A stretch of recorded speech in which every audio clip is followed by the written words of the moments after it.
여러분 안녕하십니까? 이어서 경남 소식입니다. 이상기후로 폭염이 이어지면서 성수기를 피해 늦은 휴가를 떠나는 사람들도 적지 않습니다. 하지만 경남 26곳의 해수욕장은 인근 부산이나 다른 지역과 다르게 이미 이달 중순 모두 문을 닫았는데요. 늦은 피서객의 안전과 지역 상권 활성화를 위해 해수욕장 운영기간 연장을 검토해야 한다는 목소리가 나옵니다. 보도에 손원혁 기자입니다. 지난 21일 공식 폐장한 창원 광암해수욕장입니다. 폐장 뒤 맞은 첫 주말, 피서객 수십 명이 물놀이를 합니다. 입수 금지를 알리는 줄과 현수막이 무색한 상황입니다. 개장 기간 7명이던 수상안전요원은 2명으로 줄었고 수상 오토바이 등 장비도 철수했습니다. 수상함실을 30분 남기고 그렇게 보이고 특별한 애로점이라든지 아무래도 장비라든지 이런 그게 없다 보니까. 경남에서 가장 많은 해수욕장 16곳이 있는 거제시도 마찬가지. 안전요원 100여 명은 지난 21일 폐장과 동시에 모두 철수했습니다. 익수 사고를 막기 위한 해상 안전 펜스도 사라졌습니다. 가족들과 늦은 휴가를 보내는 피서객들은 스스로 책임져야 하는 안전 문제가 걱정입니다. 개장 기간이 좀 길었으면 안전요원도 있고 좀 안전한 환경에서 놀 수 있는데 이제 폐장한 걸 제가 막을 수는 없으니까 그냥 와이프하고 애들하고 좀 조심하게 놀아야지요. 주변 상인들도 이른 해수욕장 폐장이 아쉽기는 마찬가지입니다. 여름 이제 마지막 주 정도 되니까 사람들이 좀 아쉬우니까 많이 8월 말까지는 할 필요는 있다고 생각합니다. 폭염이 길어지면서 경남 26곳 해수욕장 공식 폐장 뒤에도 피서객 물놀이는 계속됩니다. 부산, 제주, 울산 등 다른 지역 해수욕장이 이달 말까지 운영하는 것과 대조됩니다.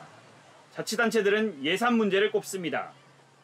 거제시의 경우 51일 동안 해수욕장을 운영하며 투입한 예산은 40억 원, 기간이 늘면 추가 예산이 부담입니다.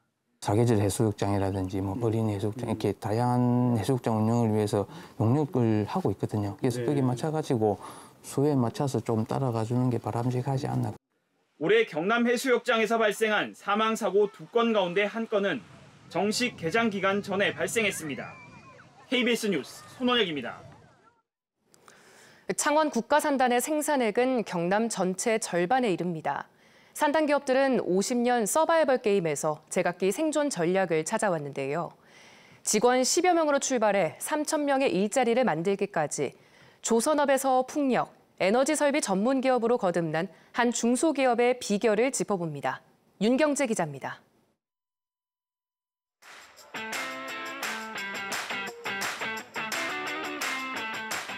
(1989년) 창원 국가산단에 자리 잡은 해양 플랜트 제작업체입니다.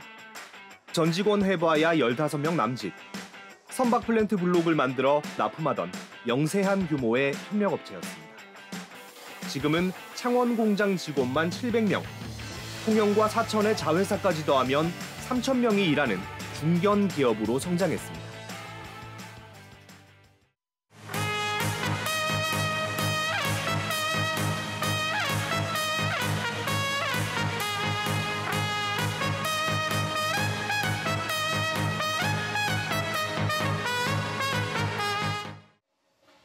(1999년) 에너지 설비 제작으로 눈을 돌린 게 신의 한 수였습니다.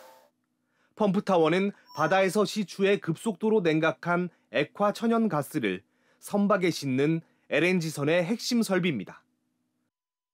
162도로 냉각된 천연가스가 흘러가는 라인이기 때문에 극저온 상태를 견뎌야 되는 그런 구조물이라서 일반적인 경력으로는 만들 수 없다고 볼 수 있습니다. 국내 LNG선 펌프타워 제작 점유율 95%, 세계 최대 생산량을 자랑하는 이 회사의 수주 잔량은 최소 3년치가 넘습니다. 고부가가치 선박으로 생산량이 굉장히 많이 늘어가고 있는 과정에 있고, 그다음에 시장도 제가 알기로는 2030년도까지 굉장히 LNG 선박에 대해서는 수준 물량이 많이 나올 거로 지금 확인되고 있습니다.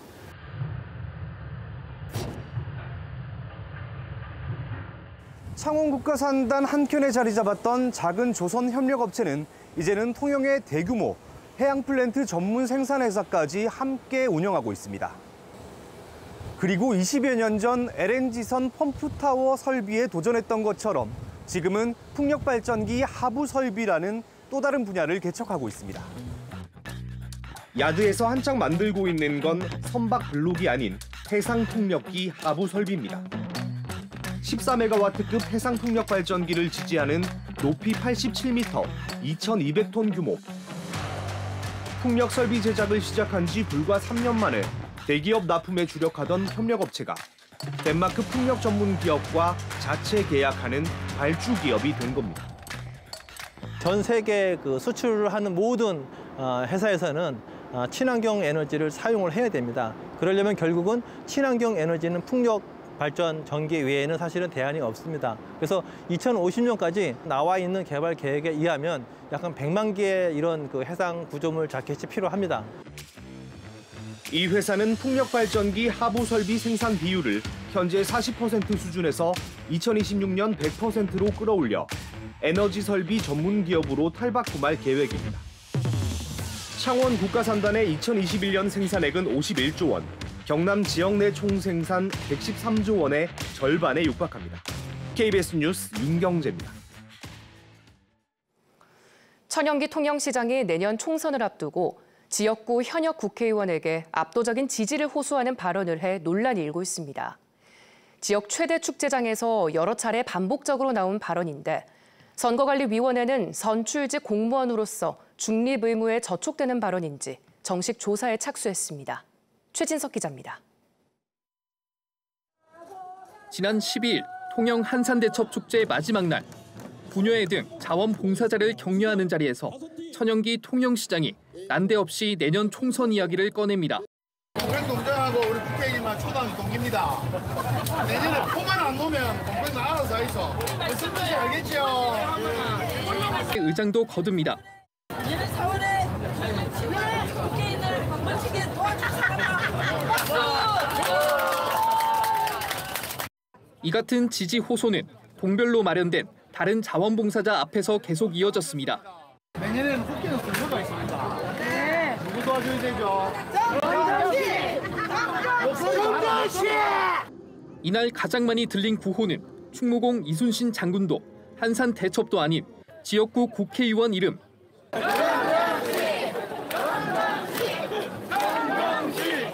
선거 출정식을 방불케 했습니다. 선출직 자치단체장이 지역구 국회의원의 선대위 위원장이 된 것이냐는 논란에 천 시장은 즉흥적으로 나온 발언이라며 기획 의도는 전혀 없었다고 답했습니다. 국회의원에 대해서 선전을 하겠다 이런 마음도 전혀 없었고요. 만일에 그랬더라면 15개 읍면동에 다 했어야지. 그렇죠. 경상남도 선거관리위원회는 발언의 심각성, 선거까지 남은 기간 등을 고려해 천 시장이 선거 중립 의무를 어겼는지 확인하기 위해 정식 조사에 착수했습니다. KBS 뉴스 최진석입니다. 농축수산물에 대해 명절 선물 한도 금액을 현행 20만 원에서 30만 원으로 올리는 개정안이 오늘 국무회의를 통과할 가능성이 큰데요. 일본 오염수 문제로 가뜩이나 얼어붙은 수산물 소비를 되살리는데 조금이나마 도움이 될지 주목됩니다. 이상준 기자가 보도합니다. 평일 오전이지만 부산 최대의 수산시장이라기엔 무색할 만큼 자갈치 시장은 소비자가 뜸합니다. 일본 오염수 문제의 여파로 수산물 전반에 대한 소비가 급감한 상황. 이 때문에 추석을 앞두고 상인들의 걱정은 이만저만이 아닙니다. 국민권익위원회는 부산 지역 수산업계와 긴급히 마련한 간담회 자리에서 이르면 이번 추석부터 청탁금지법, 이른바 김영란법의 시행령이 개정돼 농축수산물의 선물 한도가 20만 원에서 30만 원으로 높아진다고 설명했습니다. 백화점 상품권은 여전히 금지되어 있지만은 그러니까 우럭 상품권, 전복 상품권 이런 것이 가능합니다. 이런 것을 모바일 카톡으로 전달할 수 있도록 법령 개정이 추진되고 있습니다. 현장에서는 기대도 있지만 여전히 소비 심리 회복에 대한 불안감도 있습니다. 명절에 30만 원 정도 하면 그래도 제사용품이 다 마련되지는 않는다고 보거든요. 그래도 그 정도라도 올려야만이 숨이 트이지 않을까. 들이 와야 내가 소비자들이 찾아와야 내가 팔고 내가 먹고 살아야 될 거 아닙니까? 어쨌든 많이 와주셔서 팔아주시면 좋지만 어쨌든 이 상황에서는 어찌 될지는 모르겠습니다. 농축수산물에 선물 한도를 올리는 개정안은 오늘 국무회의를 통과할 가능성이 높습니다. 일본 오염수 문제로 수산물 소비가 잔뜩 얼어붙은 가운데 이번 조치로 추석을 앞두고 수산물 소비가 다시 살아날지 주목됩니다. KBS 뉴스 이상준입니다. 현재 서해상에서 폭이 좁은 형태의 비구름이 유입되고 있습니다. 이 비구름의 영향으로 우리 지역은 서부 지역을 중심으로 비가 내리고 있고요. 특히 오늘 아침 서부 지역을 시작으로 점차 확대돼 내일 밤까지 우리 지역 곳곳에 시간당 30에서 60mm의 매우 강한 비가 내릴 가능성이 있어 유의하셔야겠습니다. 예상되는 강수량은 내일까지 50에서 120mm, 많은 곳은 경남 서부의 최대 150mm 이상입니다. 한편 해안가를 중심으로는 순간풍속 초속 15m 안팎의 강한 바람을 주의하셔야겠습니다. 자세한 지역별 기온 살펴보겠습니다. 현재 기온 창원이 28도, 창녕이 26도를 보이고 있습니다. 한낮에는 창원이 28도, 창녕이 29도로 어제보다 2에서 3도가량 낮겠습니다. 서부 지역도 진주가 26도, 거창이 24도로 출발하는 아침이고요. 한낮에는 진주가 29도, 합천 28도 예상됩니다. 바다의 물결은 남해 동부 먼바다에서 최고 2.5m로 높게 일겠습니다. 당분간 강약을 반복하며 주말까지 비가 길게 이어지겠습니다. 날씨였습니다. 김해 중부경찰서는 어제 오후 3시쯤 김해시 생림면 한 야산에서 50대 남성 A씨를 자녀 살해 혐의로 긴급 체포했습니다. A씨는 어제 새벽쯤 10대 딸과 아들을 살해한 혐의를 받고 있으며 숨진 자녀 2명은 야산에 주차된 화물차 안에서 발견됐습니다. 범행 뒤 A씨는 극단적인 선택을 시도했지만 생명에 지장이 없는 것으로 전해졌으며 경찰은 A씨를 상대로 범행 동기를 조사하고 있습니다. 뉴스를 마칩니다. 시청해주신 여러분 고맙습니다.